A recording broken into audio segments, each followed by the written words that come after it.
नमस्कार, सुखमंत्रमध्ये स्वागत आहे। आज मी तुम्हाला गलोल किंवा बेचकी ज्याला म्हणतो ती कशी बनवायची ते दाखवणार आहे। कोकणामध्ये माकड किंवा वानर यांचा खूप त्रास असतो किंवा पक्षीही खूप त्रास देतात आपल्याला, परंतु त्यांना मारायची नाही आहे किंवा त्यांना ठार मारायची नाही आहे, तर त्यांना फक्त हुसकावून लावायचे, पळवून लावायचे। त्यासाठी आम्ही जे हे आयुध वापरतो ते कसं बनवायचं ते मी तुम्हाला आज दाखवणार आहे।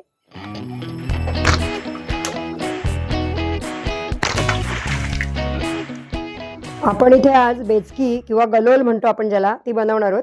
त्याच्यासाठी आपल्याला या लाकडाच्या सुख्या व्ही आकाराच्या 2 दांड्या काढून घ्यायच्या आहेत। त्यानंतर हा आपल्या दप्तराचा किंवा बॅगेचा एक पट्टा आहे।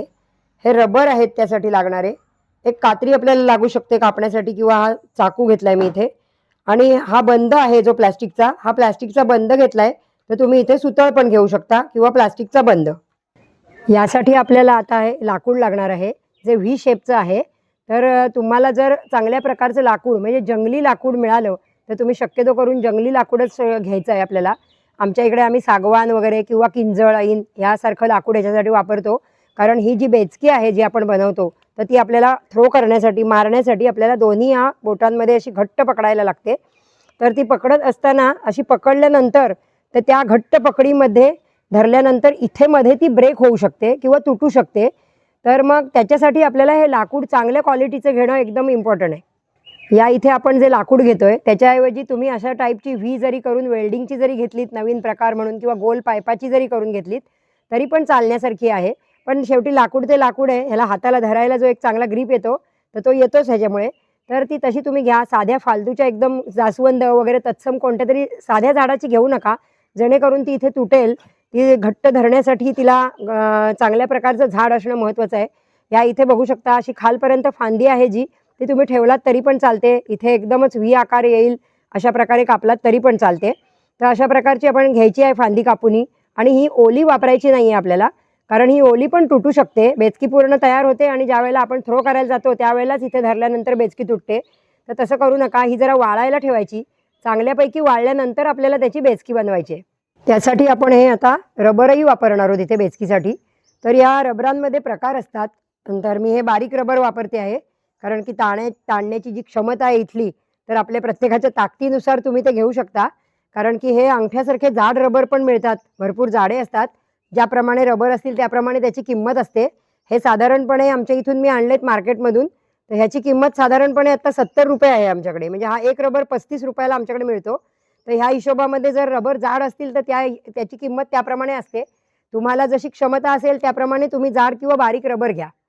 त्याच्यानंतर हा आपण एक पट्टा घेतलाय जो तुकडा पट्ट्याचा। तर हा पट्टा आपल्या दप्तर असतं जे त्याला अडकवायला, जो शाळेच्या दप्तराला पट्टा असतो किंवा आपल्या बॅगा असतात त्या बॅगेला जो पट्टा असतो, तर एखादी खराब झालेल्या बॅगेचा पट्टा तुम्ही वापरू शकता। तर हा पट्ट्याचा तुकडा बघून घ्या केवढ्या मापाचा आहे। साधारण मला वाटतं हा एक 2 ते 3 इंचाचा हा आहे। तर ह्याला आणि ह्याचा आतमध्ये प्लास्टिक असतं एक प्रकारचं किंवा तन्य असा एकदम नसतो तो, तर त्याच्यासाठी त्याला होल पाडायचं म्हणजे कठीण काम असतं। तर आपण एक उदबत्ती पेटवून घेऊ शकतो ह्याच्यासाठी। एक उदबत्ती पेटवून घ्यायची आहे आणि त्या उदबत्तीने याला छोटं होल करायचं आहे, किंवा तुमच्याकडे जर दाभण असेल तर दाभण तापवून घ्यायचा आणि दाभणाने याला होल करायचा। कारण की हे जर ह्याची सुतं जर उसवत गेली तर पूर्ण हा पट्टा उसवून जातो आणि याच्यातनं रबर बाहेर पडून जातात आणि बेचकी सगळी फ्लॉप होऊन जाते आपली। तर त्याच्यासाठी आपल्याला फक्त ते बाजूनी त्याला जाळायचं आहे, होल करायचं आणि साईडने आपल्याला त्याची सुतं जाळून टाकायची। ह्या आमच्याकडे जुन्या लाकडाच्या डेलक्या होत्याच, त्यामुळे आम्ही नवीन आणायला गेलो नाहीये, कारण आमच्याकडे अशा सर्वसामान्य अशापणे केलेल्याच असतात। अशा 2-4 डेलक्या आमच्याकडे जिकडे तिकडे लावून ठेवलेल्या असतात, कारण आजकाल वानरांचा त्रास खूपच आहे इकडे। जे पण काय आम्ही उत्पन्न लावू तर ते आमच्या पदरात पडण्याऐवजी सगळं वानरांच्या तोंडातच जातं। त्यासाठी आम्हाला या बेचक्या गरजेच्याच असतात। तर त्यामुळे आम्ही या आणूनच ठेवलेल्या होत्या। तर ह्या सुख्या आमच्याकडे ऑलरेडी आहेत, त्याच्यावरच आम्ही तुम्हाला आता बेचकी ही बांधून दाखवते। हे वरती रबर आहेत जे ते अशा पद्धतीने वरती घ्यायचेत आणि त्यानंतर आपल्याला जितकं घट्ट आवळून हे दोरावरती बांधताना येईल, किंवा प्लास्टिकची पट्टी आहे ही मी घेतलेली, तुम्ही याच्यासाठी इथे सुतळही घेऊ शकता।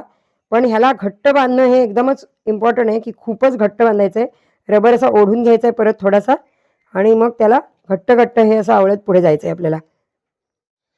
ही जी बेचकी आहे ती आपण बनवतोय आणि आपला यूज तिचा झाला करून, तर आपण तिला कुठेतरी टाकून ठेवायची नाहीये। ॲक्च्युली असं होतं की हे जे रबर आहेत त्यांना जर उन्हाळा लागला किंवा गरमावा लागला तर हे रबर आहेत हे वितळतात किंवा असे पाघळणं म्हणतो आपण त्याला, तसा प्रकार होतो आणि मग ते रबर पूर्णतः चिकट चिकट होऊन जातात आणि आपली बेचकी असते जी बनवलेली ती खराब होऊन जाते. त्यासाठी शक्यतो करून आपलं काम झालं, वापर करून झाला की सावलीमध्ये तिला आणून लावा, कारण सावलीमध्ये लावलात तर ती जास्तीत जास्त दिवस तुम्हाला तिचा वापर करता नाही येईल आणि हे रबर आहे जे ते गरम्यामधून पाघळण्यापासून वाचतील. तर या इथे आता एक बाजू मी बांधली, इथे बघू शकताय. ही अशी एक बाजू मी घट्ट बांधून घेतले, जेवढा तुम्हाला चांगला जोर असेल त्याप्रमाणे घट्ट बांधून घ्या. त्यानंतर आपण हे जे पट्टे यात अडकवून घेतलेत तर सर्वसाधारणपणे आपल्या जर लक्षात आलं नाही बेचकी बांधताना आणि या रबराला जर समजा असा तिढा पडला चुकून माकून, तर आपण पटकन जर लक्षात नाही येऊन असा तिढा बांधला तर बेचकी ओढताना त्याचा त्रास होतो. बघा, हा असा इथे तिढा पडला आहे, आता ह्या साईडला तिढा पडला आहे, असा तिढा त्याला पडून नाही द्यायचा आहे.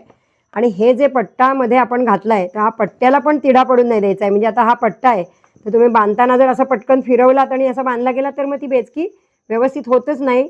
त्यामुळे ती धरतानाच तुम्ही नीट धरून घ्या. एक साईड आहे जी, तर ती एक साईड आपण अशी सरळ ताणून घ्यायची आहे आणि आपल्याला बघायचं इथे की आपला रबर सरळ कसा राहील आणि आपण त्याच्यामध्ये जो दगड धरणार आहोत किंवा खडा धरणार आहोत इथे, त्या पद्धतीने अशी इथे धरून बघायची आहे.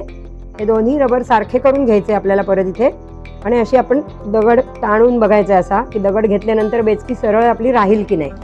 तर त्या पद्धतीने करून घेऊन मगच आपल्याला इथे रबर बांधायचे. ह्याचं एक अशी गोष्ट आहे या बेचकीतला डिसॲडव्हान्टेज काय आहे तो तुम्हाला सांगते की जर आपण बेचकी बांधताना आपला हा दगड फिरेल अशा पद्धतीने हा पट्टा जर आपला चुकीचा झाला किंवा रबर जर आपला पिळवटला असा आणि आपण ही बेचकी बांधली तर ही मारत असताना एखाद वेळेला ह्याच्यामध्ये असलेला जो खडा आहे तर तो खडा आहे जो तो आपल्या हातावर बसतो, फाटकन इथे या अंगठ्याच्या इथे जोरांदी बसतो किंवा तोंडावर आपल्या बसू शकतो किंवा डोळ्यांना पण लागू शकतो आपल्या.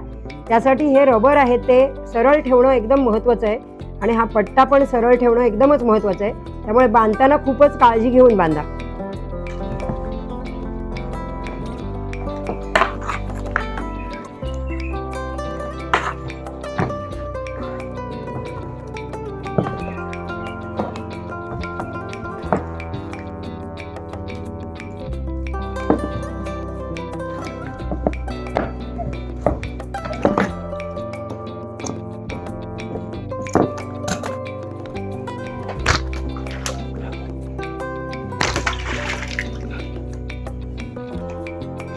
अशा प्रकारे बेचकी तयार झाली आहे. अगदी सहज सोप्या पद्धतीने तुम्हाला ही करता येईल. कुठेही आपल्या शेतावर वगैरे पाखरं येतात तर त्यांना हुसकावून लावण्यासाठी हिचा उपयोग होतो. या बेचकीचं वैशिष्ट्य असं आहे की ह्याच्यातून जाणारा जो दगड आहे तो भयंकर वेगाने जातो आणि त्या वेगाने जाण्याच्या नादात आपल्याला पाखराला वगैरे लागून ते खाली पडून मरू पण शकतं. ह्याचा काय वाईट उपयोग आहे तेही तुम्हाला सांगून ठेवलं आहे. तर इतक्या जोरांनी ते मारू नका. आणि वांद्रानं वगैरे सुद्धा मारतो आपण तर हा खडा खूपच जोरांनी लागतो, कारण हा पूर्ण आपण त्याला ताणतो आणि पूर्ण स्पीडने आपण त्याला सोडतो. त्यामुळे एखादा छरा लागावा बंदुकीचा त्या पद्धतीनेच हा लागतो. म्हणजे छरा मारण्यापेक्षा दगड मारणं सोपं आहे आणि छरा मारून त्याला त्रास होऊन त्याला जखम होऊन नंतर त्याचं पुढे काय काय होईल ते मी सांगण्याची गरज नाही. तर त्याच्यापेक्षा हे छान आहे, सोपं. वांद्राला हाकलली पण जाते आणि आपल्या वस्तूचं संरक्षण पण होतं. आपल्या जे काय भाजीपाला किंवा काही आपण पिकवतो त्याचं संरक्षण पण होतं. तर त्यासाठी तुम्ही ही बेचकी अशी बनवून वापरू शकता. आणि ह्याचा एक अजून गोष्ट अशी आहे की जर इतक्या स्पीडने दगड तुम्ही मारला तर वरचं एखादं पिकलेलं फळ जरी तुम्हाला पाडून खायचं असलं तर तुम्हाला ते खाता येईल. आंब्याच्या सीझनमध्ये आमच्याकडे पोरं हे घेऊन फिरतात आणि ह्याच्यानी दगड मारून आंबे किंवा तत्सम कोणतंही फळ असतं जे वर पिकलेलं असतं, वरपीक ज्याला म्हणतो, तर नेम ज्याचा इतका चांगला असेल तर तो बरोबर परफेक्ट नेम काढून फळ खाली पाडू शकतो. इतका हिचा चांगला उपयोग होतो. तर तुम्हाला ही सहज सोपी बनवता येण्यासारखी आहे. बनवून याचा तुमच्या जित्रपासाठी किंवा तुम्ही लावलेल्या भाजीपाला याच्या संरक्षणासाठी तुम्ही ह्याचा उपयोग करा. ह्याचा काही वाईट उपयोग करू नका. निसर्गाचा समतोल राखण्यासाठी आपल्याला सगळ्या गोष्टी करायच्या तर तसा त्याचा उपयोग करा. एवढाच माझा आजचा सुखमंत्र आहे. आणि चॅनलला सबस्क्राईब केलं नसेल अजून तर सबस्क्राईब पण करा आणि हा व्हिडिओ नक्की शेअर करा आणि नेक्स्ट व्हिडिओ चांगला येईल तो नक्की बघा.